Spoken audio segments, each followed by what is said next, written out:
Darating tayo sa punto na kailangan nating mag-adjust sa mga bagong taong darating sa buhay natin. Darating tayo sa punto na hindi natin kailangang pigilan ang pagpasok nila sa buhay natin. Ikaw kapuso, mga kabarangay, anong klaseng adjustments ang ginawa mo sa pagdating ng mga biglaang tao?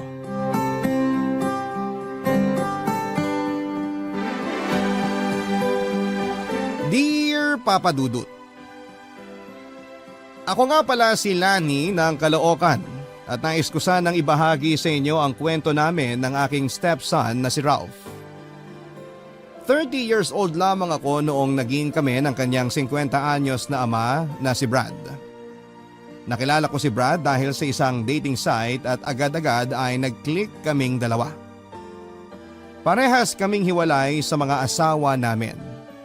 Nasa proseso ang annulment noong sa akin habang siya naman ay naiayos agad-agad.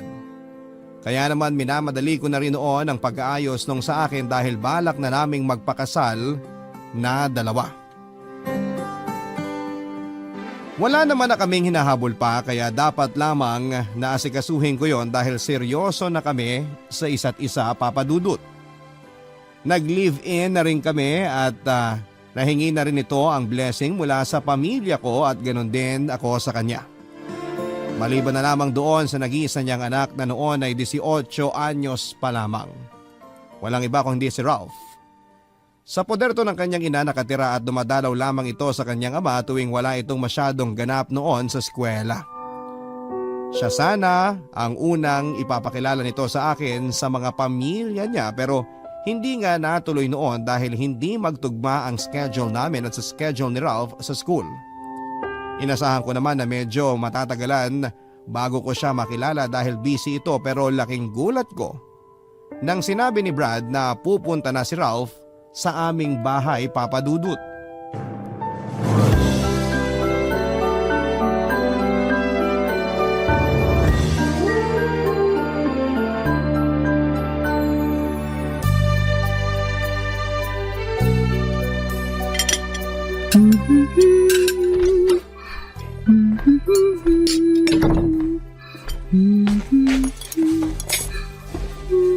Ay! Uy! Nakakagulat ka naman. Bigla ka na lang sumusulpot dyan. Tara, kain na tayo. Mukhang panalo na naman tong niluto mo ah. Gusto mo bang ipatalo ko na? Kung ganito ba naman lagi ang uuwian ko magmamadali talaga lagi ako sa trabaho. Sus, bola. Totoo nga. Tignan mo kapag natikman din ni Ralph tong luto mo, panigurado. Kasama ko rin yung mambobola sa'yo. Parang drawing na nga yung plano niyang pumunta rito sa bahay ah. Andito na siya bukas sa umaga. Hoy, agad-agad. Teka naman, hindi pa nga ako nakakapaglinis masyado. Makikita niya yung mga labahan ko. Ay, nilinis yung kwarto niya. Oh, relax. Nagpanik ka na naman dyan bigla. Hello, ilang oras na lang umaga na. Hindi ako octopus na maraming galamay para malinisan lahat ng dapat linisan dito, no? Hindi naman maselan yung anak kong yun. Palibasa, tulad ko rin yun. Marumi rin. Pero kahit na. Unang impresyon nun sa akin, burara at madumi. Ayoko nun. Hindi pwedeng ganun. Tutulungan kita maglinis mamaya after dinner. Ikaw naman kasi Dapat sinabi mo na kanina o kaya kahapon man lang na pupunta pala siya bukas.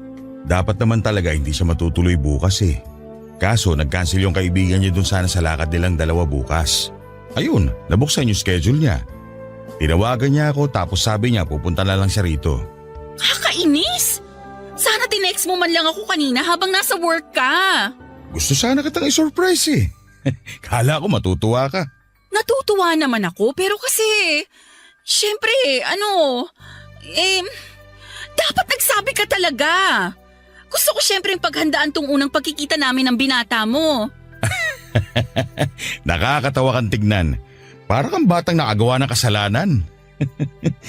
Ang dapat mo lang paghandaan yung rice cooker natin. Damihan mong luto. Matakaw sa kanin yun. Kaya nung magpataob ng 2.5 rice cooker. Tapos ano pa? Dali magsabi ka na para kahit yun man lang maihanda ko. Allergic pala siya sa chicken. Hindi rin siya pwede sa alikabok gawa ng allergic rhinitis niya. Ay! Uunahin ko talagang maglinis mamaya. Hindi ako kampante sa kwarto niya.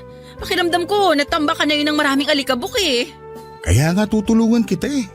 Bukod sa manok at alikabok, ano pa yung kailangan kong malaman tungkol sa kanya? May ugali yung anak ko na nangaaway. Nangaaway? Nung bata kasi yun, tuwing may girlfriend ako na pinakikilala sa kanya, nagwawala yun. Tapos aaway niya yung mga yun. Eh baka naman awayan lang ako niyan ha? Mukha namang hindi na. 18 na yun. Marami ng buhok yun sa tagong parte ng katawan niya. Mature naman na siguro yun. Tanggap niya na syempre ang tatay niya kailangan din sumaya sa piling ng iba. Eh paano kung hindi niya ako magustuhan? Eh di hindi natin siya bati. Nakakainis to. Ikaw naman kasi. Masyado kang pressured eh. Akong bahala sa'yo. Mabait naman yung batang yun, maniwala ka. Makakasundo mo yun. Sigurado ka ha? Tutulungan ko kayo maging malapit sa isa't isa.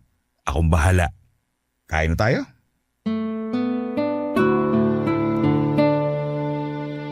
Hindi ko nga halos naubos yung kinakain ko noon dahil sa sobrang kaba na nafe-feel ko, Papa Dudut. Hindi ko alam kung ano ang uunahin kong linisin at ayusin noong time na yon. Ito ang unang beses na yung karelasyon ko ay may anak na sa iba at hindi ko alam ang pakiramdam kung paano ba sila pakisamahan. Nasanay pa naman ako na nagpi-please ng bawat taong nakikilala ko. Gusto ko noon syempre na ma-please ko ang anak ni Brad. Hindi ko nga lang napaghandaan talaga at naisip ko na papalpak ang unang beses na pagpapakilala namin. Base sa kwento noon ni Brad ay nabuntis niya ang nanay ni Ralph mula sa dapat sanang one night stand lamang. Conservative ang nakalakhang pamilya noong ina ni Ralph kaya napilitan si Brad na pakasalan nito. Unang taon pa lamang ng kanilang pagsasama noon ay hindi na raw sila magkasundong dalawa dahil magkaiba sila ng paniniwala at prinsipyo. Nagkahiwalay din sila at minadali nga ang annulment para maayos na kagad. Hindi man nag-work ang relasyon nilang dalawa ay nag-work naman silang mabuti bilang magulang ni Ralph. Yun nga lang habang lumalaki raw noon si Ralph ay nagpumilit ito na sa magulang niyang magkabalikan sila para maging isang pamilya silang muli. Kinausap nila ito at sinabi ang mga dahilan kung bakit hindi natanggap ng murang edad ni Ralph ang katotohanang hiwalay na ang mga magulang niya. Kaya siguro nito inaaway ang bawat nakakarelasyon ng mga magulang niya. Natakot nga ako na paano kung ganon ang gawin niya sa pagkikita naming dalawa. Nang sumapit na ang araw ng pagkikita namin ni Ralph ay nagkataon naman na traffic si Brad. Kaya mas nauna tuloy na dumating si Ralph sa bahay kesa sa kanya. Wala akong ibang choice kundi ang harapin siya kahit na wala pa ang tatay niya. Balak sana namin noon ni Brad ay siya yung magpapakilala sa akin kay Ralph. Pero dahil nahuli ito ay pinakilala ko na lamang ang sarili ko. Kamukhang kamukha ni Ralph si Brad. Walang dudang mag-ama ang dalawa. Sinalubong ko siya ng ngiti pero blanko ang mukhang hinarap nito sa akin, Papa Dudut.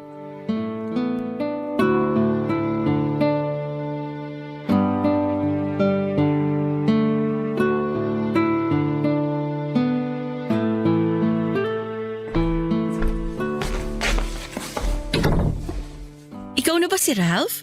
Yap. Nasaan po si Papa, Manang? Manang?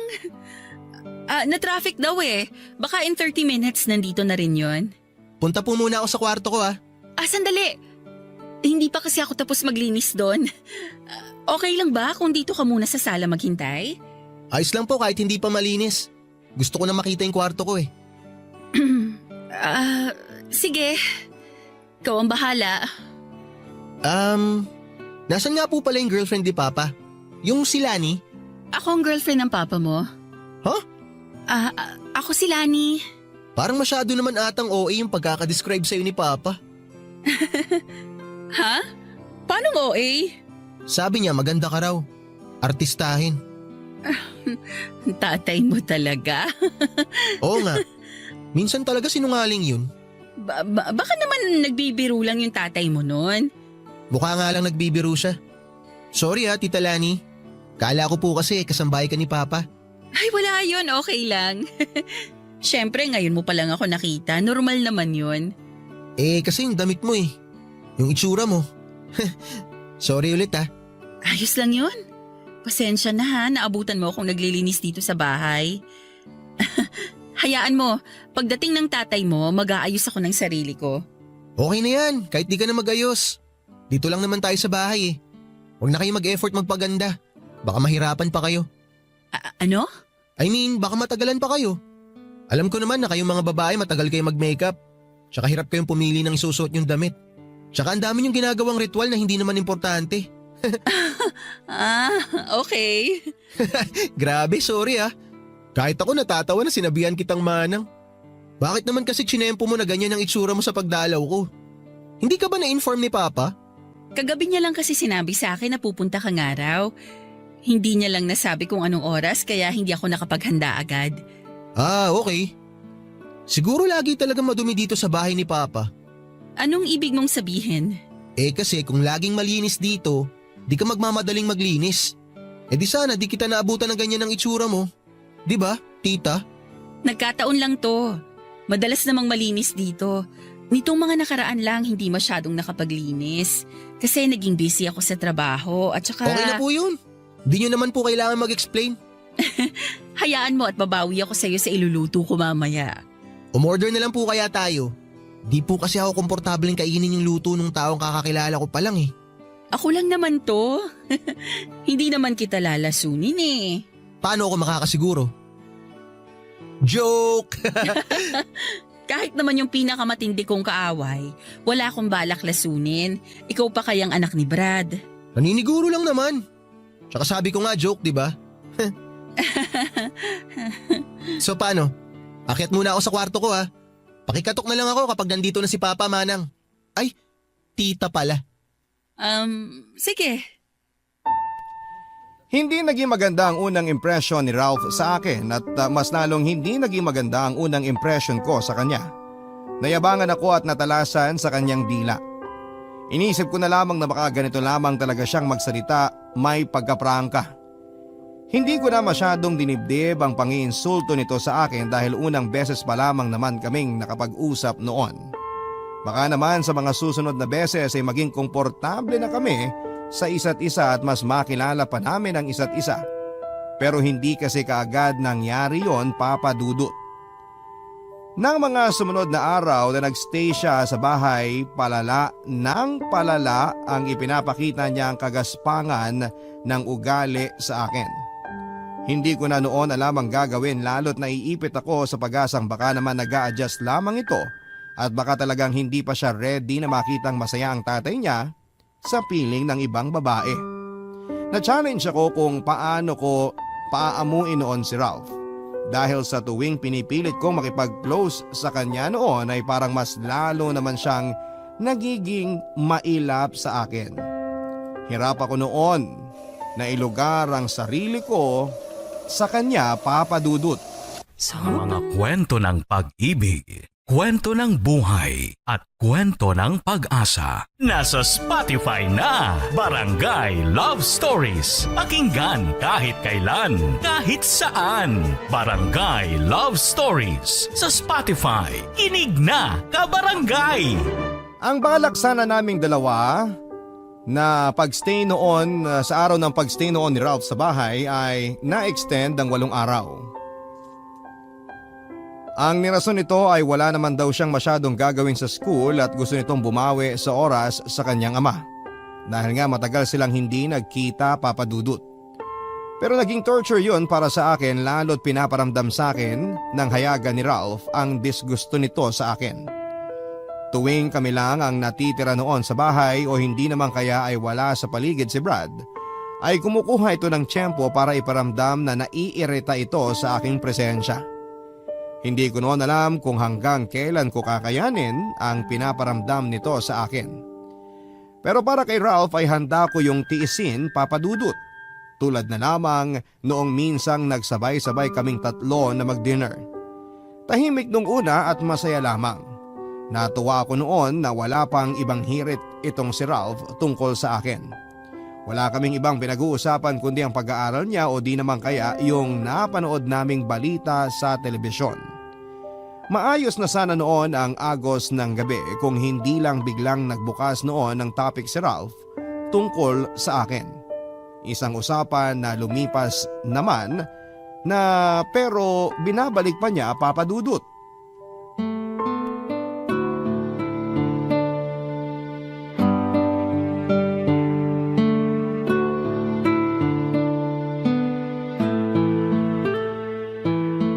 Ay, Papa, naalala ko lang po bigla. Di po ba nakwento ni Tita Lani sa'yo yung unang beses na nakita ko siya? Hindi pa nga. Ano ba nangyari? Napagkamalan ko siyang kasambahay mo eh. Di ba dapat napagkamala mo siyang artista? Pagkamalang artista? Parang malabo yun pa. Eh yung itsura niya kasi nun. Nasa kalagitnaan kasi ako ng paglilinis nun, Brad. Eh ako naman di agad nagtanong. Akala ko pagbukas niya ng pintuan, kasambahay mo siya eh. Never naman ako nagkaroon ng kasambahay dito, Ralph. Alam mo yan, hirap ako magtiwala sa ibang tao. Eh, baka kasi pa nagbago na yung isip niyo tungkol dyan sa paniniwala niyo na yan. Tsaka baka kinailangan niyo na talaga ng maglilinis dito sa bahay. Siguro hulas na hulas ka noon, Lani. Sobra! Kaya hindi ko naman masisisi tong si Ralph kung hindi niya ako nakilala agad. Eh OA naman po kasi talaga Papa yung pagkakadescribe mo kay Tita eh. Paano OA? Parang puro kasinungalingan po yung sinabi mo eh. Uy, hindi ako sinungaling ha. Yan kaya ang pinakaayaw kong ginagawa ng tao. Kasi sabi niyo artistahin siya at malaki ang pagkakahawig niya kay Jessa Zaragoza. Eh parang hindi naman. Oo kaya. Marami nga nagsasabi na magkamukha sila eh. Di ba, Lani? Baka naman kasi binobola lang ako ng mga nagsasabi nun, Brad. Uy, hindi ha. Feeling ko nga bola lang yun pa. Tito binobola. Sa mga parlor ba yan kapag napapadaan ka sa tapat? Para siguro sa kanila ka magpariband, ganun. O baka naman sa palengke. Para sa kanila ka bumili ng karne. Sa Facebook pictures ko, pag nagko-comment sila. Ah, talaga? Siguro dahil sa angulo, no? Tapos may filter, no? Patong-patong na filter. Siguro nga, anggulo lang talaga kasi yung labanan ngayon. At filter. Huwag mo kalimutan yung filter, tita. Aminin mo na kasi, imposibleng di ka gumagamit ng filter sa Facebook pictures mo.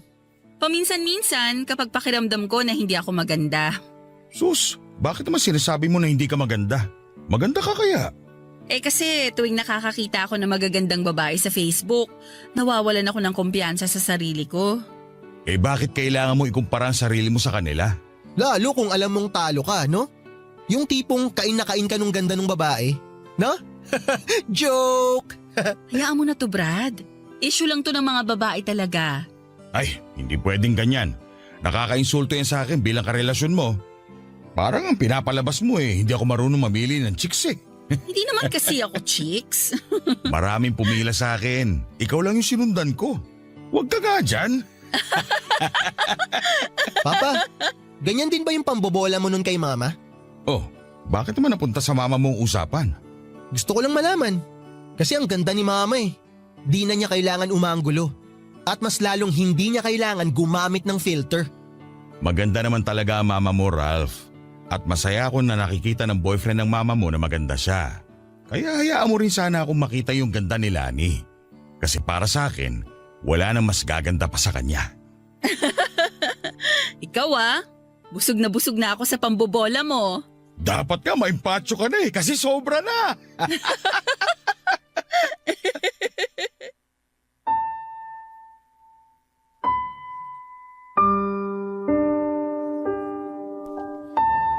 Sa gilid ng aking mga mata ay nakita kong nagdilim ang mukha ni Ralph nang pasimple akong pinagtanggol at pinuri ng kanyang ama.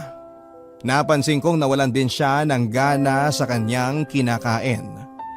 Sumubok pa nga itong mang-insulto nang sabihin niya sa amin na nami-miss daw niya ang luto ng nanay niya na hindi mamantika.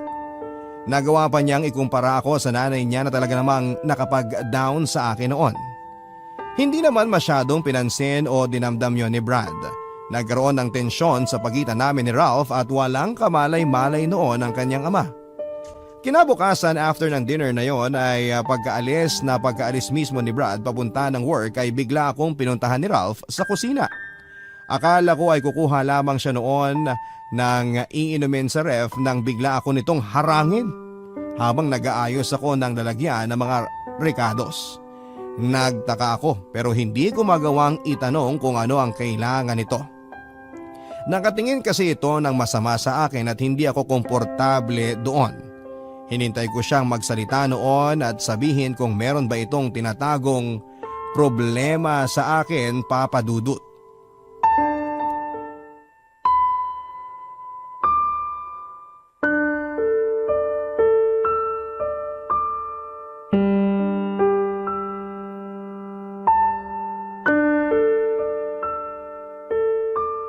Ayoko sa'yo. Alam ko naman yon. Okay lang sa'yo na ayaw kita. Wala naman akong magagawa kung yan ang nararamdaman mo. Hindi ko rin alam kung anong meron sa'yo eh. Hindi ko alam kung anong nakita sa'yo ng papa ko para ikaw ang ibahay niya. Di hamak naman na mas maraming magaganda at sopistikadang ex si papa bago ka. Oo, alam ko yon. Nakwento niya nga sa akin nung nagliligawan pa lang kami. Kaya hindi mo rin ako masisisi kung sakaling magtaka ako kung bakit ikaw ang choice ni papa ngayon. Pass naman na kasi yon, Ralph. Ako yung pinili ng papa mo ngayon kasi mas nagkakasundo kami. Masaya kami sa isa't isa. Wala naman na siguro akong kailangang ika-insecure. Ewan, malay ko sa insecurities mo. Pero alam mo, mas nakakasundo ko pa yung mga yun kesa sa'yo. Ayaw mo kasi akong bigyan ng chance para magkakilala tayo ng lubusan. Para saan pa tita? Hindi na kailangan yun. Basta ayoko na maging kayo ni papa. Hinuhusgahan mo naman na kasi ako agad eh. Naniniwala kasi ako sa nararamdaman ko. Alam ko na may mali sa'yo. Siguro nga baka may mali sa akin. Pero sana, wag mo naman akong husgahan agad.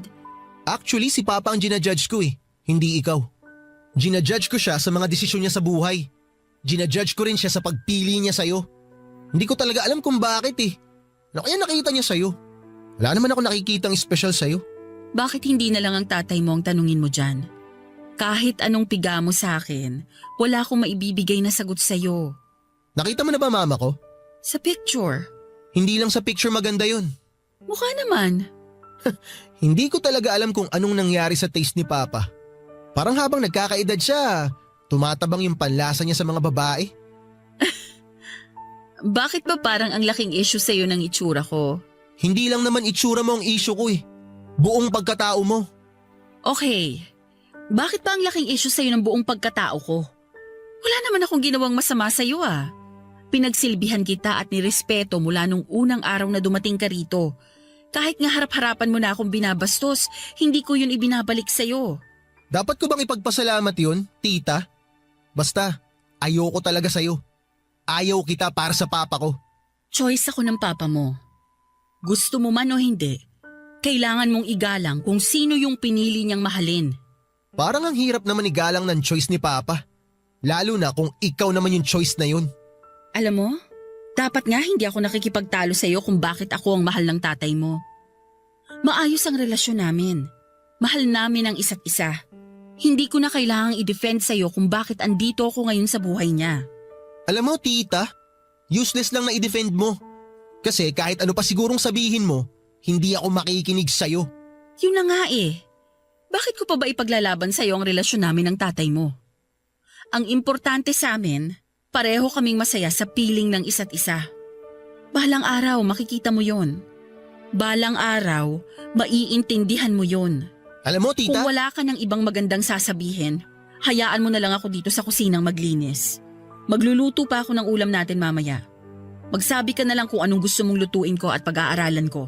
huwag ka nang mag-abala, tita. O-order na lang ako ng sarili kong pagkain. Mula nung kinompronta ko ni Ralph ay hayagan na nitong ipinaramdam sa akin ang pagkainis niya. Napapansin ko noon na nananadya na rin siya madalas lalo tuwing wala na ang tatay niya.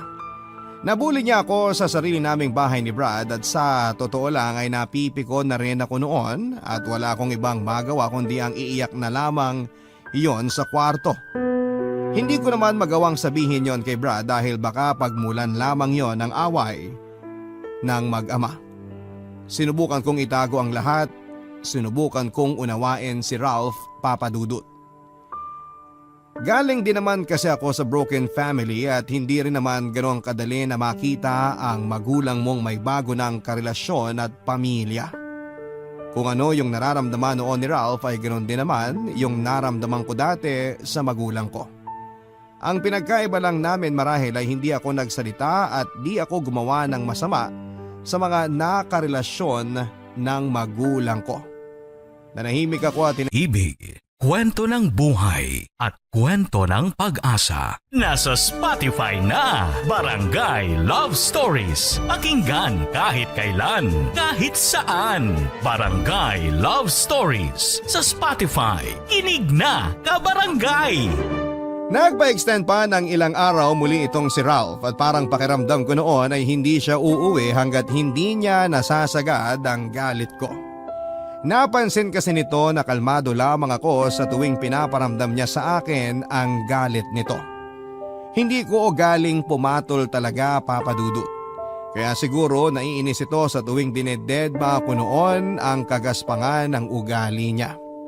Madalas nga nagdadabog ito noon sa harapan ko o kaya naman ay pupuntiryahin niya yung luto ko. Maraming beses na sinasayang nito ang mga niluluto ko. Maglalagay siya noon ng maraming pagkain sa plato niya, titikman lang ng kaunti at pagkatapos ay iluluwa na. Hindi na niya ito kakainin pa at nakikita yon ng tatay niya. Pero hinahayaan na lamang siya, Papa Dudut.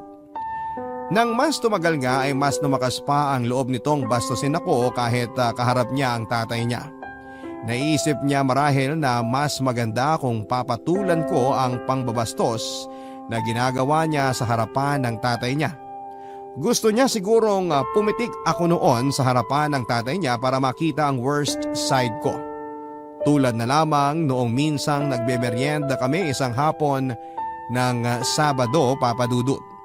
Nagtatawanan kami ni Brad noon at hindi yon ikinatuwa ni Ralph.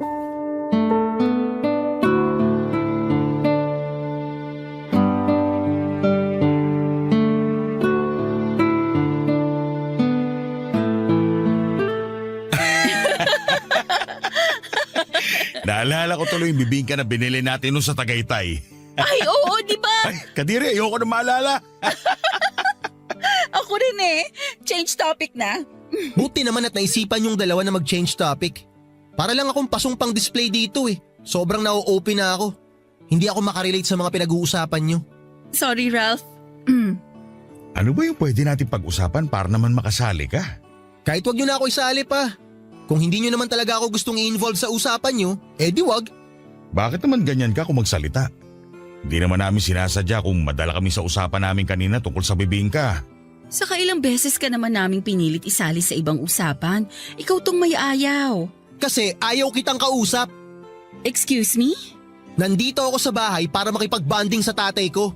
Hindi para makipag-usap sa'yo. Ralph, Totoo naman pa eh. Huwag mo sabihing mali ako. Ang usapan natin, mag-i-spend tayo ng time together. at kasama ron si Lani. Kasama siya sa bonding moments natin. Sana tinanong niyo muna ako kung okay ako sa ganung setup. Sana naisip niyo muna akong tanungin kung gusto ko siyang kasama sa bonding natin. Kaya kita pinapunta rito sa bahay para makilala mo na siya. Kasi magiging parte na siya ng buhay natin. Magiging parte na ng buhay natin? Paano naman ako nakakasiguro pa na siya na nga ang para sa'yo? Pa naman? Yan ang lagi mong linya sa lahat ng mga girlfriend mo na pinakilala mo sa akin. Sa totoo lang nakakasawa ng pakinggan ng paulit-ulit. Kasi hindi nyo naman kayang panindigan. Sobra ka na! Brad, kalma. Bastos tong batang to eh. Hindi ko alam kung saan ka nalahilugasan yung bibig eh. Kumalma ka na, please. Ralph, tumigil ka na rin kasi. At sino ka para pagsabihan ako na tumigil? Ha? Nanay ba kita? Hindi mo nga ako nanay. Pero bilang karelasyon ng tatay mo, sa tingin ko may karapatan ako mag-demand sa'yo na irespeto mo ko. Maghihiwalay din naman kayo eh. Bakit pa ako mag-aaksaya ng respeto sa'yo? Ralph! Kung hindi mo ako kayang respetuhin bilang karelasyon ng tatay mo, baka naman pwede mo akong respetuhin bilang tao na lang. Kahit yan, malabong mangyari yan. Hindi ka titigil! Hindi ka titigil! Tama na yan, please! Ganyan na ba ang epekto ng lani na yan sa'yo, pa? Kaya mo nasaktan ng sarili at nag-iisa mong anak dahil sa kanya? Kahit walang Lani sa buhay ko, Kaya kitang saktan kung alam kong mali na ang tapas ng dila mo! O sige! Saktan niyo ako! Saktan niyo ako, dali! Aba talagang… Brad! Tama na! Huwag mo nang palalain yung sitwasyon! Hindi pa tayo tapos. Mag-uusap tayo mamaya, Ralph. Anong mag-uusap? Wala tayong pag-uusapan! Aba talagang bastos na… Okay lang ako, Brad. Okay lang. Pero… Hayaan mo na muna yung anak mo. Kumalma muna kayo pareho. Kailangan nyo yan.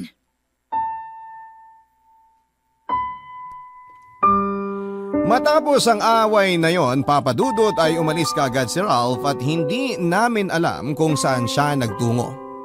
Hindi naman siya hinanap ni Brad dahil may sama pa rin ito ng loob. Inabot na ng gabi pero wala pa rin si Ralph, Papa Dudut. Nagsabi na ako kay Brad na hanapin na namin pero nagbatigas ito at sinabing ayaw niya. Hindi ko na noon alam ang gagawin para mapaglapit muli silang dalawa. Nagawa ko pang sisihin ang sarili ko dahil ako naman talaga ang dahilan kung bakit ganon ang naging ugali ni Ralph.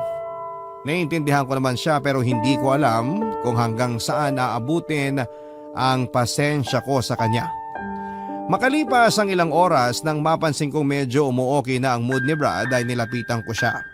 Pinagtimpla ko ito ng paborito niyang inumin at saka tinabihan. Panay ang tingin niya sa orasan at alam kong nagwo-worry na siya para kay Ralph dahil hindi pa ito umuwi. Doon ko na siya sinimulang kausapin. Hinawakan ko ang kanyang kamay at hinintay kong maubos niya ang kanyang iniinom para makatulong na magpakalma sa kanya. Noong handa na itong pakinggan ako ay tumingin ito sa akin at saka hinintay akong magsalita, Papa Dudut.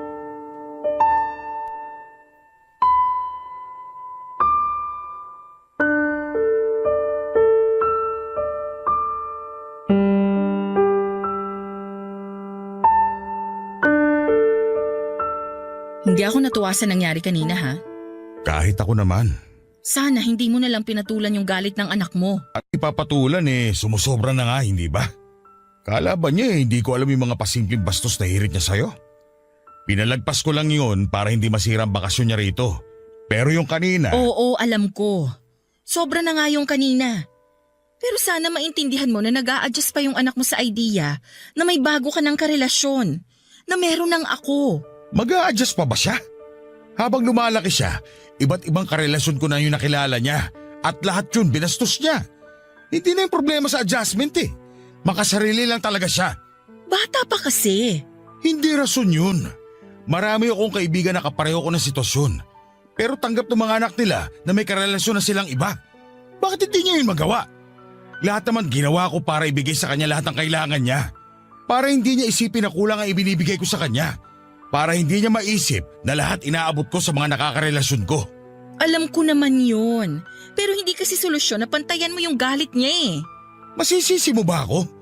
Nakita mo naman kung gaano siya kabastos kanina. Sa totoo lang, yun ang pinakamalalang ginawa niya sa lahat ng mga nakarelasyon ko. Siguro kasi nakikita niyang sobra yung pagmamahal mo sa akin kaya nagsiselos. Baka maagaw ko ang atensyon mo para sa kanya. Hindi naman mangyayari yun. Alam ko naman yun. Pero… Hindi ko alam kung bakit mo siya pinagtatanggol Alam mo namang mali yung ginawa niya kanina. Binastos ka na, hindi ka pa rin lumaban. Ano ba naman yan, Lani? Tulungan mo rin naman sana akong dumisiplina sa kanya. Hindi ko naman siya anak para gawin yun. Kahit na. Hindi ko lang kasi nagustuhan yung ginawa mo kanina na parang kinakampihan mo pa siya. Maliwanag naman na maling-mali siya sa ginawa niya. Hindi sa kinakampihan ko siya. Inuunawa ko lang. Sa ating tatlo, tayong dalawa dapat yung may mas malawak na pangunawa dahil tayo yung mas nakakaintindi. Ay, ewan ko. Mauna na ako sa kwarto. Itutulog ko na lang to. Kung yan ang tingin mong makakatulong sa'yo, sige. Matulog ka na muna. Huwag ka na magtagal at tabihan mo na kagad ako sa kama, ha? Okay.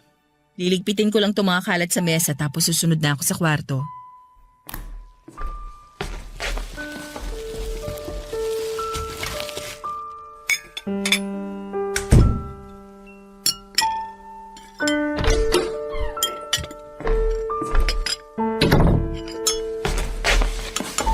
O Ralph, buti naman umuwi ka na. Nakapasok na po ba ng kwarto si Papa? Kakapasok lang. Saan ka ba nanggaling ha? Kumain ka na nga muna. May gusto ka bang… Tita Lani, Gusto ko lang magpasalamat sa'yo. Pasalamat saan? Narinig ko lahat ng sinabi mo kay Papa kanina. Salamat kasi pinagtanggol mo ako sa kanya. Naiintindihan naman kasi kita. Oo, mali nga yung nagawa mo, pero malawak ang pangunawa ko sa'yo kasi parehas lang tayong galing sa broken family. Hiwalay din ang mga magulang mo? Oo, at alam kong hindi ganun kadali na makakapag-adjust ka matapos mong makilala yung bagong karelasyon ng mga magulang mo. Buti ka pa naiintindihan mo. Si Papa kasi hindi eh. Kahit si Mama, hindi niya rin naiintindihan. Kasi galing naman sila sa parehong buo at masayang pamilya. Kung merong mang makakaunawa sa sitwasyon natin, yung mga katulad din nating bunga ng broken family. Nakukonsensya ako sa ginawa ko. Sorry tita. Hindi ko lang kasi matanggap. Hindi ko matanggap na hindi nabuo yung pamilya ko. Pangarap ko kasi na magkaroon ng buong pamilya eh. Yung tulad sa mga kaklase ko. Pero hindi na kasi pwedeng mangyari yun eh. Alam kong imposible na yung hinihingi ko. Kasi nga may kanya-kanya ng buhay sina Mama at Papa. Pero masama bang umasa? Lahat naman siguro tayo gusto na buo ang pamilya. Yun nga lang, hindi lahat kayang makakuha niyan. Tulad natin. Kaya nga ang hirap lalo na sa akin kasi never ko naranasan o never kong naalala na buo kami. Kahit sa pictures wala man lang akong makita na magkasama yung mga magulang ko. Naiintindihan kita. Tapos pa iba-iba pa sila ng karelasyon. Kaya nagagalit ako eh. Lalo na dyan kay Papa. Kasi kung hindi rin naman siya mapipirmi sa iisang babae, bakit hindi na lang kay Mama, di ba? May mga bagay na hindi pwedeng pilitin. Pero nagmamahala naman sila dati ah. At may mga bagay na hindi na kayang ibalik. Maliban na nahihirapan akong mag-adjust sa sitwasyon ko, tita. Naging mali lang yung reaksyon mo. Yung nararamdaman mo, hindi yan mali. Kaya sana sa bawat galit o inis na nararamdaman mo, huwag kang gumawa ng bagay na ikasisira mo o ikasisira ng relasyon mo sa mga magulang mo. Sorry, tita. Sorry. Bukas, mag-sorry ka sa papa mo ha. Sabihin mo lahat ng sinabi mo sa akin ngayon at kung kailangan, dagdagan mo pa para mas maintindihan niya. Gawin mo ha? Okay ba yon? Opo. Salamat, tita.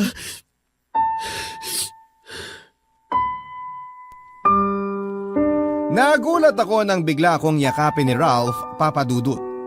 Natunaw ang puso ko noon dahil nararamdaman kong wini-welcome na niya ako finally sa buhay niya. Sinabi ko nga sa kanya na hindi ko naman aagawin ang tatay niya sa kanya.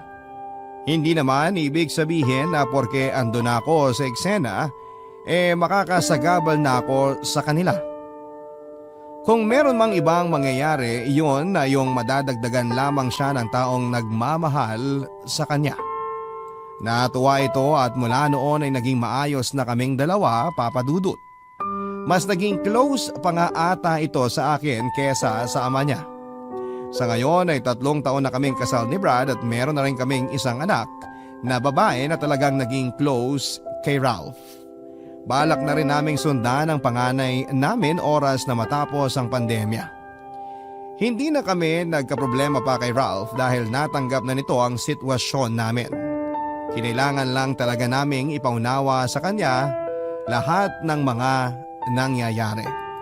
Dahil sa edad niyang yon ay mahirap nga namang lani. Barangay Love Stories.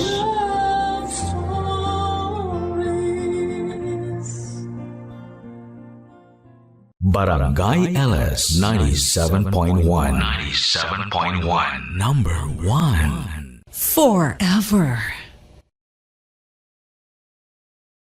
Ang mga kwento ng pag-ibig, kwento ng buhay at kwento ng pag-asa dito sa Barangay Love Stories.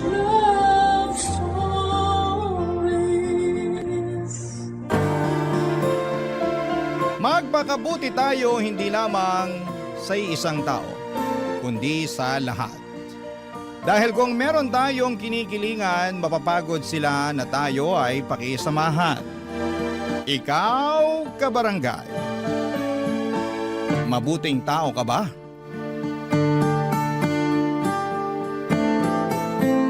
Dear Papa Dudut, naranasan nyo na bang mapunta sa isang sitwasyon kung saan ay nasadla kayo ng husto? Ako kasi ay oo, at yon ang gusto kong ibahagi sa mga kabarangay nating panatiko ng Barangay Love Stories. Pero bago ang lahat ay magpapakilala muna ako sa inyo. Tawagin niyo na lamang po ako sa pangalang Bobby, 38 years old at taga Mandaluyong. Nitong mga nakalipas na araw ay sobrang lugmo ko at para bang wala nang bukas para sa akin. Sunod-sunod kasi ang mga nangyaring trahedya sa buhay ko na malalaman ninyo sa pagpapatuloy ng aking kwento. Pero magsisimula muna ang lahat noong 30 anyos pa lamang ako. Kami na lamang ng nanay ko ang magkasama noon sa bahay dahil nasa ibang bansa ang kuya ko para magtrabaho.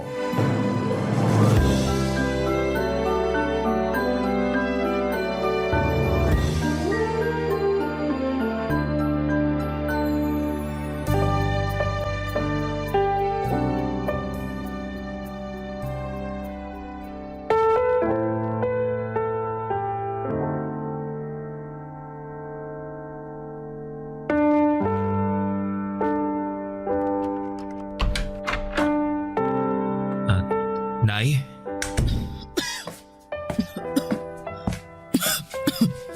Nako, ang tindi ng ubo niyo. Ayos lang ako, anak. Di po kayo mukhang ayos, Nay. Ayos nga lang ako. Ay, buti pa, abot mo na lang yung tubig dyan sa tabi ko nang makainom ako. Sige po. Ilapag ko lang muna tong bit-bit kong lugaw dito sa tabi, ha? Oh, Nay, ito na po yung tubig. Daan-daan po sa pag-inom, ha? Salamat, anak. Kumusta na po ang pakiramdam niyo? Nag-aalala po ako para sa inyo. Huwag kang mag-alala. Ayos na naman ang pakiramdam ko eh. Hindi na ako mainit. Tingin ko bumaba na ang lagnat ko pero inuubo pa rin ako. Kaya nga pinagluto ko po kayo ng lugaw at dinala ng gamot para makainom na kayo pagkatapos kumain eh. Kaya lang, wala naman akong panlasa. Parang ayaw ko tuloy kumain. Ay, kahit konti lang po, Nay. Para makainom na kayo ng gamot. Ano pa nga ba? O siya, kakain na ako. Yan. Very good po kayo, Nay. Very good ka dyan. Ano ako, bata? Di ba ganyan din naman kayo nung bata ako. Sinasabihan niyo akong very good kapag kumakain ako, lalo pag may sakit ako. Kaya ako naman na magsasabi niyan sa inyo ngayon. Sa bagay. Sinasabi ko nga sa'yo yun nun. Ang bilis talaga ng panahon, no? Dati-rati kayo ng kuya mo ang inaalagaan ko. Ngayon, kayo naman ang nag-aalaga sa akin. Kaibahan lang, nasa malayo ang kuya mo kaya ikaw lang ang mag-isang nag-aasikaso sa akin, anak. Matanong lang kita, no? Ano po yun? Hindi ka ba napapagod na alagaan ako? Nay naman, bakit naman po ako mapapagod? Nanay ko po kayo. Wala naman. Naisip ko lang kasi dapat sa edad mong yan may sarili ka ng pamilya. Kaso mukhang kasalanan ko kung bakit hanggang ngayon wala ka pa ring asawa. Nay, hindi niyo po kasalanan. Sadyang wala pa lang po talagang nagkakamali. Ano ba yung sinasabi mong wala pang nagkakamali? Masasabi ko na maswerte ang babaeng makakatuluyan mo dahil napakalambing mong anak, mapagmahal at maalaga. Mahilig pa sa mga bata. Kaya naman kung meron ka ng natitipuhang babae, ligawan mo na. Malay mo, siya na pala ang makatuluyan mo. Ay, sa ngayon, wala pa naman po akong nagugustuhan pero sige po. Sa oras na magkaroon na sasabihin ko agad sa inyo. Bakit mo sasabihin sa akin? Para malaman nyo. Ay, salamat ha, pero ang sabi ko, ligawan mo. Hindi mo lang basta sabihin sa akin. Nay naman Siyempre, liligawan ko pa rin naman siya pero gusto ko munang makilala nyo siya. Ay, sige anak, salamat kung ganoon kasi naiisip mo ko. Sana nga makakilala ka ng babaeng liligawan para naman hindi lang sa akin umiikot ang mundo mo. Ay, Nay, sa inyo pa rin po iikot ang mundo ko kahit na may nililigawan na ako. Pangako po yan, Nay. Papa Dudut, mahal na mahal ko ang nanay ko at wala akong pinagsisisihan na ako lamang ang nag-iisa niyang anak na nag-aasikaso sa kanya. Bagaman pareho naman kaming may trabaho ng kuya ko. Masaya ako na sa tuwing kailangan ako ng nanay ko ay nasa tabi niya lamang ako. Pero naiintindihan ko naman ang kagustuhan niyang makapag-asawa na ako at bumuo ng sariling pamilya dahil nga hindi na ako bumabata pa. Simula't sa Paul ay alam ni nanay na gusto kong magkaanak hanggang sa nakilala ko si Rhea sa restaurant na pinagtatrabahuhan ko bilang tagaluto. Bali, serbidora siya noon at taga Ilocos Sur. Mabait si Rhea, maganda at kuwelang kasama. Pero sa kabila ng mga tawa niya ay meron siyang malungkot na nakaraan. At yun ang dahilan, Papa Dudut, kung bakit siya umalis noon sa kanila. Sa katunayan, sa tuwing kinikwento sa akin ni Rhea ang karanasan niyang yun ay hindi ko talaga mapigilang malungkot at makisimpatya sa mga pinagdaraanan niya.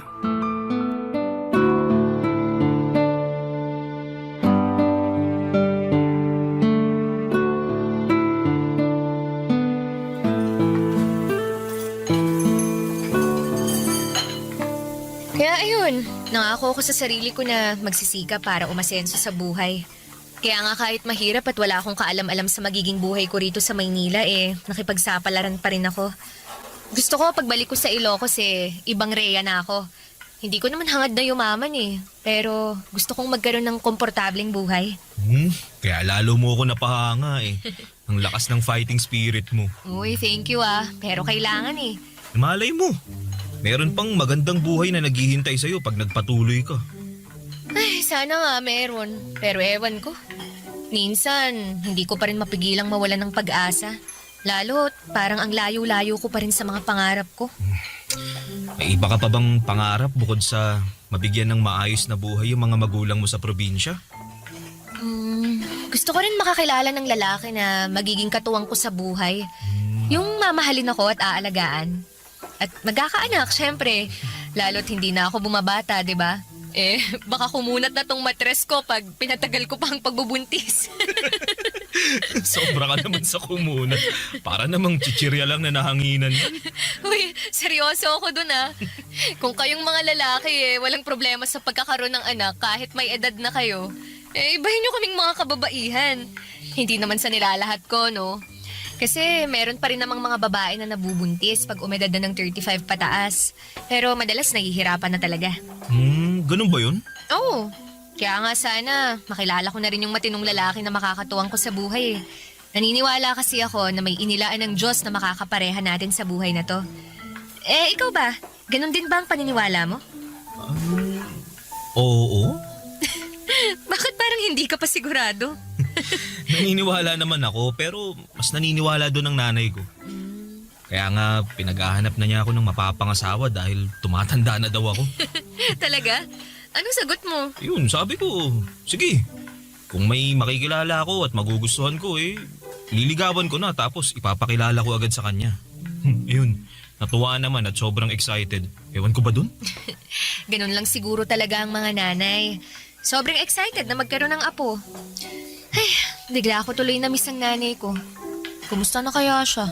Hindi mo malalaman ng sagot kung hindi mo siya tatawagan. Tsaka na, wala na kasi akong load eh. Tsaka patapos na yung break time natin. Baka mamaya sitahin na tayo pag nag-overbreak tayo. Ay, oo nga pala. Masyado pa namang sip-sip yung naninita na yun. Kala mo naman kung sinong tagapagmana ng kumpanya kung umasta. Uy, baka may makarinig sa'yo ha? Uy, ano naman? Wala naman akong binabanggit na pangalan.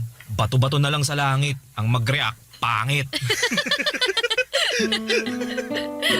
Papadudot 3 buwan na noon si Rhea sa pinagtatrabahuhan namin at masasabi ko na naging sobrang close kami. Sa katunayan ay siya lamang ang dahilan kung bakit ako nag-stay sa pinapasukan ko. Gusto ko na kasing umalis noon dahil sobrang toxic na rin ang management namin. Alam ko naman na magiging malaking pagsubok na naman sa akin ang paghahanap ng mapapasukang trabaho. Lalo na high school graduate lamang ako. Bukod doon ay ayoko ring magtrabaho sa malayo dahil maiiwang mag-isa ang nanay ko sa bahay namin. Yun ang dahilan kung bakit hindi ko pa tinatanggap ang alok at tulong sa akin ng kuya ko na nag-ibang bansa na. Hindi nga nagtagal ay nagtapat ako ng pag-ibig kay Rhea at sinagot naman niya ako, Papa Dudut. Kasunod noon ay nabuntis ko siya, kaya lalo ako nagkaroon ng dahilan upang hindi na umalis ng Pilipinas. Barangay Love Stories. Barangay Love Stories. Papadudot dahil sakto lamang ang kinikita ko sa aking trabaho ay wala pa akong sapat na ipon. Kaya naman, tinira ko muna sa bahay namin si Rhea. Winelcome naman siya doon ni nanay at sa katunayan ay sobrang sayangan ng nanay ko noong nalaman niyang magkakaapo na siya at palagi niyang hinihimas ang tiyan ni Rhea at kinakausap ang magiging anak namin. Bagay na kinagigiliwan naman namin ang kinakasama ko. Naging maayos naman ang pagsasama naming tatlo sa isang bubong. Hindi rin issue sa kuya ko na magkaroon na ako ng anak pero nilinaw niya na si nanay na lang daw ang susustentuhan niya. Naintindihan ko naman yon dahil hindi naman niya pinupulot ang pera sa abroad. Kaya nga sinabi ko sa sarili ko na magsisikap ako sa pagtatrabaho para makaipon ng pera, Papa Dudut.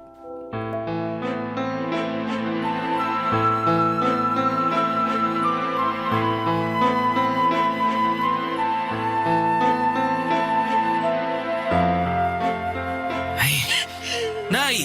Rhea! Hinahon lang naman po muna kayo. Paano ko hihinahon? Nakakainis yung Rhea na yan. Biruin mo, ayaw magkusot ng damit. Mas gusto pang i-washing, hindi naman natatanggal yung dumi. Natatanggal naman po eh. Anong natatanggal? May nakita pa akong kapiraso. Alam mo naman na ayaw kung may natitirang dumi, di ba? Saka bakit ka ba gamit ng washing machine kaya tuloy lalong lumalaki yung konsumo natin sa kuryente? Bakit ko po hindi gagamitin? Sayang naman. Nakatenga lang dun sa solo ko. Tsaka isang beses lang naman nagwa-washing sa isang linggo At para na rin mapabilis yung trabaho ko. Buti sana kung tinutulungan niyo akong maglaba hindi naman. Kung kaya lang ng likod ko, edi sana hindi ko na inasa ang paglalaba sa'yo. Bakit? Likod niyo ba ang maglalaba? Ay, lintik na babaeng to! Hoy, Bobby! Magsabihan mo nga yung kinakasama mo. Abalang masyado sumagot sa akin napakawalang galang. Mahal, huwag mo naman sagutin ng ganun si nanay. Bakit hindi? Sumusobra na siya. Ang dami niyang reklamo. Hindi na nga nagpapasalamat sa akin. Bakit ako magpapasalamat sa paglalaba mo? Responsibilidad mo yan kasi kinakasama mo na ang anak ko. Nay, huwag na po muna kayong sumabat dyan. Buti pa, mag-uusap muna kami ni Rhea. Liga, mahal. Doon tayo sa kwarto. Buti pa nga nakausapin mo yung babae na yan. Iyak ng iyak, wala naman akong ginagawang masama sa kanya. Parang pinagsabihan ko lang Ay.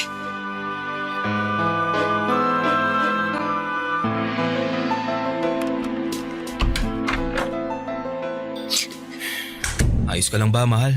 Mukha ba akong ayos? Sumusobra na talaga yung nanay mo. Akala mo kung sino? Ikaw naman. pagpasensyahan mo na lang si nanay. Masyado lang talagang mitikulosa yun lalo na sa kalinisan eh. Nung kalakasan pa nun, halos araw-araw naglilinis yun ng bahay. Katwiran niya, para raw hindi mamuo yung alikabok at di rin magkasakit lalo na hikain nun ng tatay ko nung nabubuhay pa. Kaya pala pinagalitan din niya ako nung nakaraan. Kasi hindi raw ako araw-araw naglilinis dito sa bahay niyo. Sa nakakapagod eh. Tsaka hindi niyo naman ako katulong dito para araw-araw maglinis ah. Kaya kasama mo ko. At buntis pa ako sa anak natin. Kaso ang kulit ng nanay mo. Gawin ko raw ehersisyo ang paglilinis dahil mabuti yun sa buntis kesa laging nakahilata sa kama. Nanay talaga oh. Oo! Kaya nga naloka ako kasi magkaiba kami ng paniniwala. Pati pagluluto ko sinisita. Ang dami sinasabi na kesyo pinagsasabay ko raw ang pagluluto sa paghuhugas ng pinggan. Paano daw pag nalagyan ng sabon yung niluluto ko? As if naman nahahayaan kong mangyari yun. Sa ayoko lang talaga na may tambak sa lababo na hugasin. Lalo't ako rin naman yung maghuhugas sa mga pinagkainan natin pagkatapos. Buti sana kung siya o ikaw ang gumagawa nun. Ako naman. Sorry. Ayan mo, ako na lang ang maghuhugas ng pinagkainan natin. Ay nako, hindi mo talaga ako naiintindihan no? Hindi lang naman yung tungkol sa pinagkainan natin eh. Ang punto ko rito, kailan mo ba ako planong ibukod ng bahay? Alam mo, sabi ng nanay ko, iisa lang daw ang pwedeng maging reyna sa isang bahay. At sa sitwasyon natin ngayon, ang nanay mo lang yon dahil pamamahay niya to. Kaya naman mabuti pa na bumukod na lang tayo para hindi na kami palaging nag-aaway. Hindi natin pwedeng gawin yun dahil ako lang ang inaasahan ng kuya ko na magbabantay at mag-aalaga kay nanay. Saka wala pa akong sapat na ipon pambukod natin kaya sana magtiis ka na lang muna. Ayan mo, kakausapin ko na lang din si nanay. Pagsasabihan ko siya.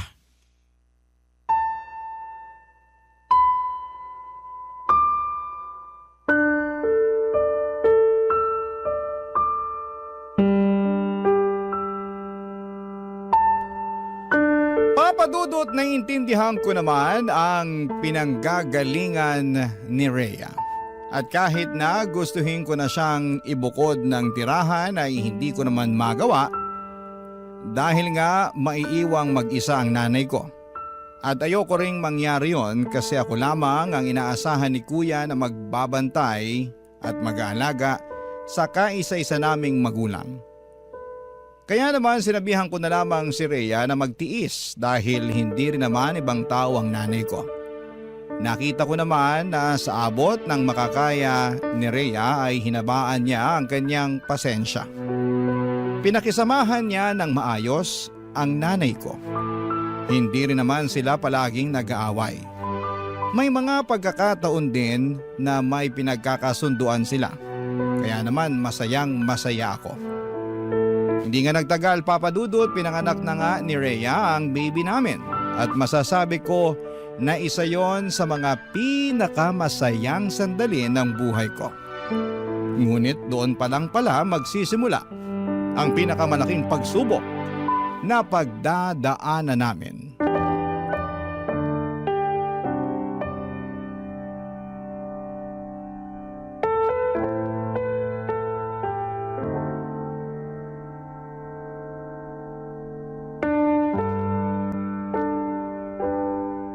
Sensya na, yun ang muna mabibigay ko.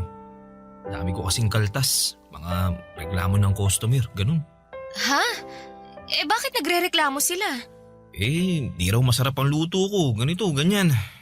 Kaya nga lagi akong pinagagalitan ng bisor natin eh. Pinagbantaan pa na kapag hindi ko inayos yung trabaho ko tatanggalin na nila ako. Alam mo naman na mapipilay tayo ng husto pag nawalan ka ng trabaho, di ba? Ilang buwan pa lang din ang baby natin. Tapos ang dami pa nating gastos pag nagkakasakit siya. Ano ba kasing nangyayari sa'yo? Yung dating issue mo pa rin ba sa bisor natin? Oo. Masyado kasi siyang pabida, napipikon na ako. Alam ko na pabida talaga yon kasi nakatrabaho ko rin naman dati. Pero matuto ka pa rin magtimpi. Kasi sa pikon mong yan, trabaho mo naman yung maaapektuhan. Tandaan mo na hindi ka pwedeng mawalan ng pinagkakakitaan. Dahil ikaw lang yung kumakayod sa atin.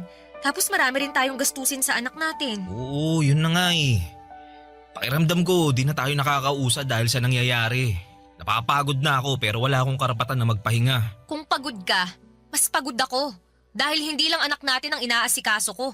Inaalagaan ko rin yung nanay mo na may pagkamaldita kung minsan. Bakit? Nag-away na naman ba kayo ni nanay? Hindi ko na siya pinatulan.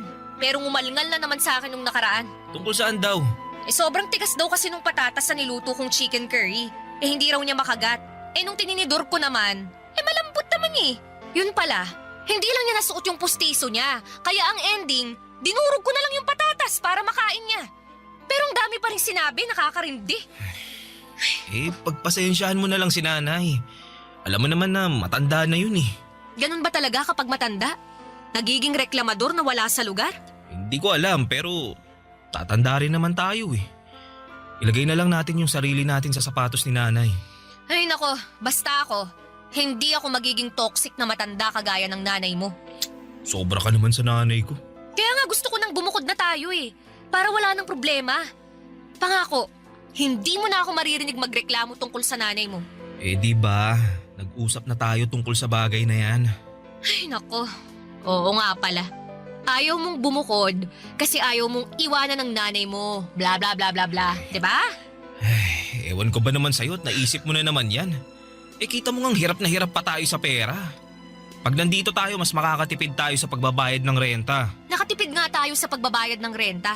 Pero mukhang mapapagastos ka sa akin pag tumagal-tagal ang pananatili ko rito at pakikisama dyan sa nanay mo. Teka, anong ibig mo sabihin? Kasi baka ipasok mo na lang ako sa mental dahil nabaliw na ako noon. Rhea naman eh. Seryoso ako doon, Bobby. Ay nako, kawawa naman ako. Papadudot naging sakitin ang anak namin kaya naglabas-masok kami sa ospital. Dahil sa nangyari ay nagkautang-utang ako sa kuya ko, makabili lamang ng gamot para sa anak namin. Yun din ang dahilan kung bakit naghigpit kami ng sinturon. Dahil sa liit ng sweldo ko at sa laki ng gastos, para sa pangangailangan ng anak namin ay wala na halos matira sa akin. At yun nga ang pinag-ugatan ng away namin ni Rhea. At dahil maliit nga lang ang bahay namin ay naririnig ni nanay ang pag-aaway namin. Kaya hindi niya mapigilang makisali. Kapag nangyayari yon, papadudot. Lalo lamang naiinis si Rhea dahil pakiramdam niya ay nagkakampihan kaming mag-ina para pagtulungan siya. Naipit ako sa sitwasyon ng sobra. Para akong tupang naligaw mula sa kawan na naglalakad ng walang direksyon. Barangay Love Stories. Barangay Love Stories. Papadudot nung sa tingin ko ay pasan ko na ang daigdig. Nang mga panahong yon ay meron pa palang ilalalang sitwasyon. At yun nga ay noong nagkasakit ang nanay ko. Mabuti na lang at nandyan si kuya para suportahan ang pagpapagamot niya, lalo na noong nadiskubre namin na meron siyang early signs ng Alzheimer's disease. Nalugmok ako ng sobra, lalo at pareho pa sila ng anak ko na may sakit kaya naman lalong bumigat ang pasan-pasan ko sa aking mga balikat. Pero buti na lang at nandyan si Rhea para alagaan ang nanay ko kahit na meron silang hindi pinagkakasunduan. At tinutulungan niya rin ako upang gumaan ang pagdadala ko ng buhay. Masasabi ko na kahit mahirap ay malaki pa rin ang pasasalamat ko sa aking kinakasama, Papa Dudut.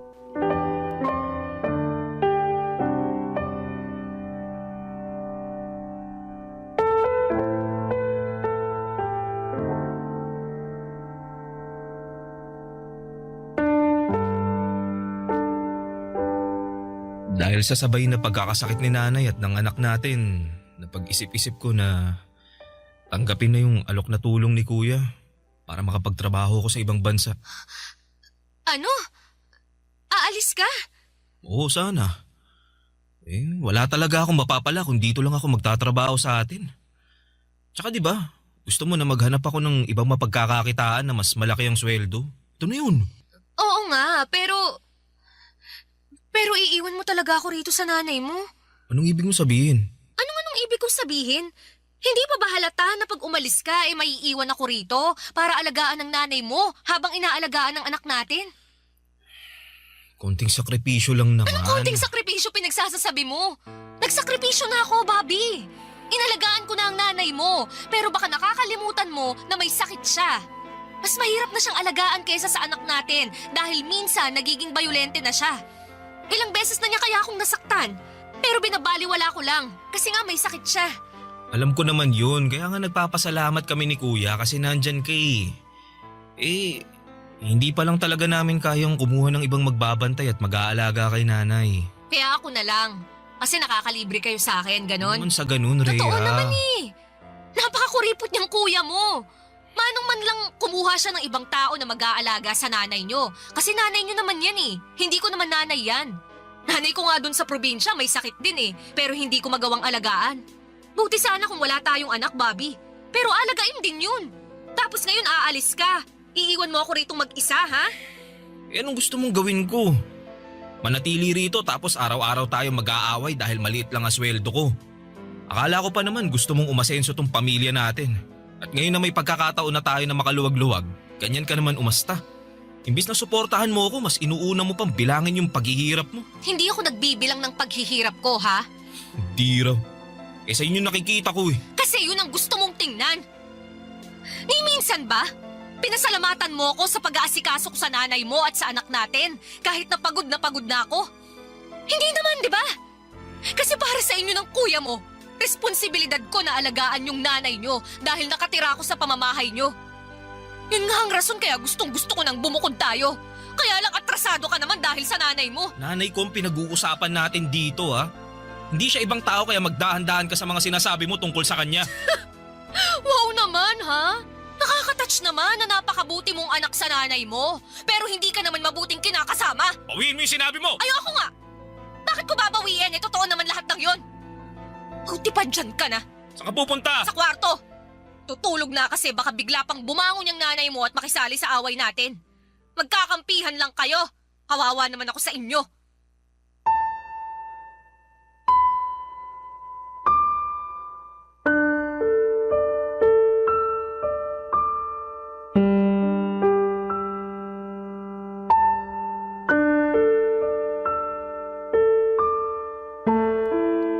Papadudod, alam ko na maling iasa ko kay Rhea ang pag-aalaga sa nanay ko dahil nanay ko yon. Ako ang anak noon kaya ako dapat ang gumagawa ng mga bagay na yon. Pero pare-pareho kaming pupulutin sa kangkungan kung hindi ako magsasakripisyo sa ibang bansa. Kaya nga kahit masakit sa akin na mapalayo sa mga mahal ko sa buhay ay tiniis ko.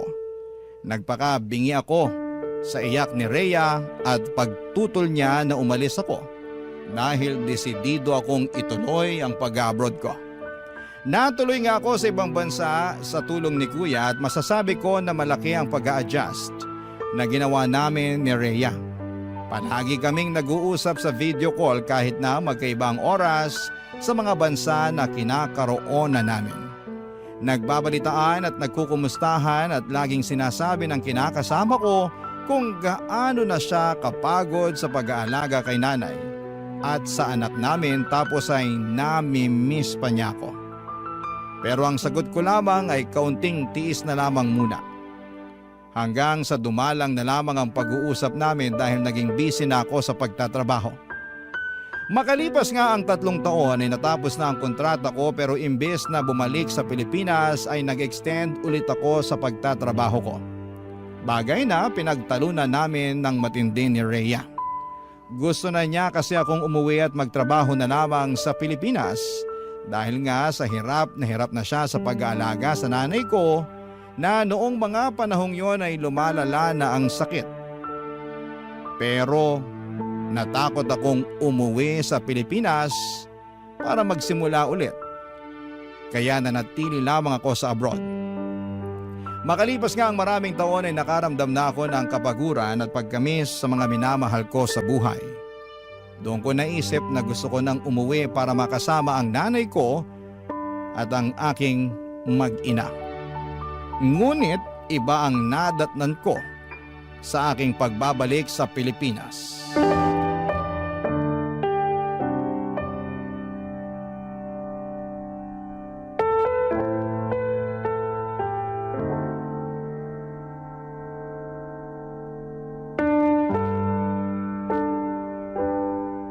Rhea naman, halos kararating ko lang galing abroad.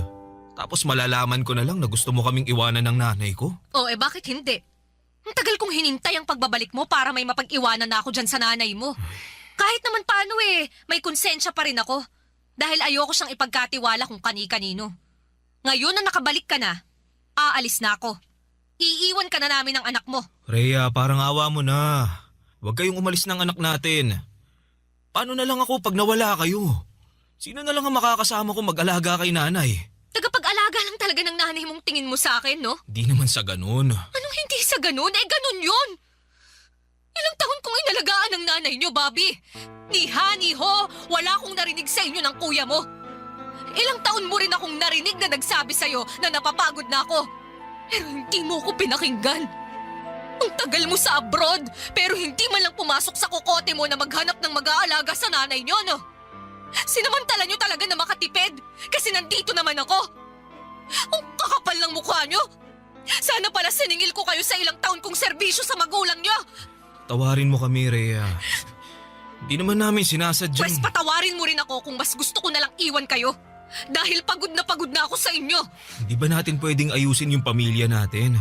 Kinakasama mo ko, may anak tayo. Kinakasama na wala namang pagmamahal sa akin. Hindi totoo yan. Totoo yan. Dahil yun ang pinaramdam mo sa akin. Yung hindi mo pakikinig sa akin sa tuwing magkikwento ako at maglalabas ako ng sama ng loob. At yung pagdidesisyon mong mag-extend sa abroad at hayaan akong mag-alaga rito sa nanay mo ang nagpapatunay na hindi mo talaga ako mahal. Kasi Bobby, kung mahal mo ko, iisipin mo rin ang kapakanan ko. Hindi lang sarili mo at sa kung paano kayo makakatipid ng kuya mo. Kaya nga nagsisisi na ako. Hayaan mo, babawi ako sa'yo. Lalo ngayon, nagdesisyon na ako na hindi na ako babalik sa ibang bansa. Ay, wow! Nagdesisyon ka na naman pala nang hindi ako kinukonsulta. Sa bagay, sino lang ba ako sa buhay mo para konsultahin mo? Ni hindi mo nga ako asawa eh. Hamak na nanay lang ako ng anak mo at tagapangalaga ng nanay mo. Bobby, pagod na ako. Ayoko naman kugulin yung buhay ko sa pag-aalaga sa nanay niyo. Naalala mo yung sinabi ko sa'yo noon? Na iba ko pang pangarap, ha? Na gusto ko rin makakilala ng isang lalaki na magiging katuwang ko sa buhay. Yung mamahalin ako at aalagaan. Akala ko ikaw na ang lalaking yun. Pero nagkamali ako. Gusto ko lang naman maranasang alagaan. Kasi pagod na akong mag-alaga. Rhea. Huwag mo akong hahawakan. Rhea, please. Mag-usap tayo. Pag-usapan natin to. Wala na tayong pag-uusapan. Dahil nakapag-desisyon na ako. At wala ka nang magagawa para baguhin pa yon. Tapos na tayo, Bobby. Simula sa araw na to. Hiwalay na tayo!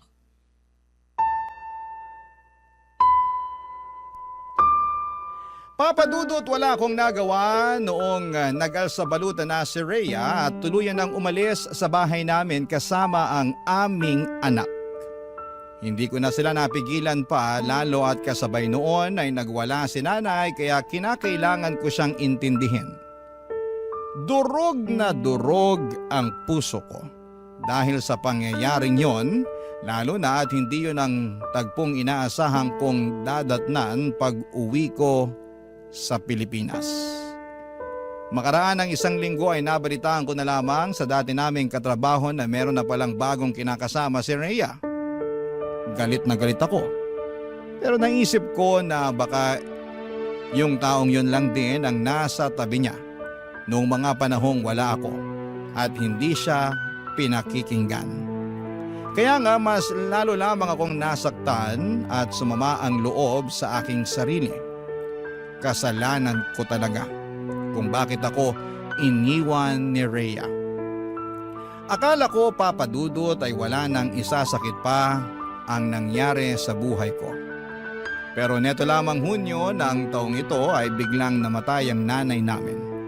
At kahit na ilang buwan na ang lumipas ay hindi pa rin ako makausad.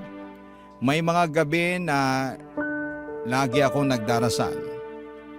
At hindi na sana magising sa umaga ako para hindi ko na rin maramdaman yung matinding sakit na halos pumilas sa libu-libong piraso ng aking puso. Pero kahit na gano'n ang mga nangyari ay nananatili pa rin akong buhay. Umaasa na lamang ako na balang araw ay makakausad ako at makakaahon sa lusak na aking kinakasadlakan. Hanggang dito na lamang po ang sulat ko, Papa Dudut. Maraming salamat po sakaling mapili po ninyong i-ere sa programa ninyong Barangay Love Stories. God bless and more power sa inyong istasyon. Ang inyong forever, kapuso at ka-barangay, Bobby. Anong say mo sa Barangay Love Stories na ito? Pagkwentuhan natin sa comment section yan.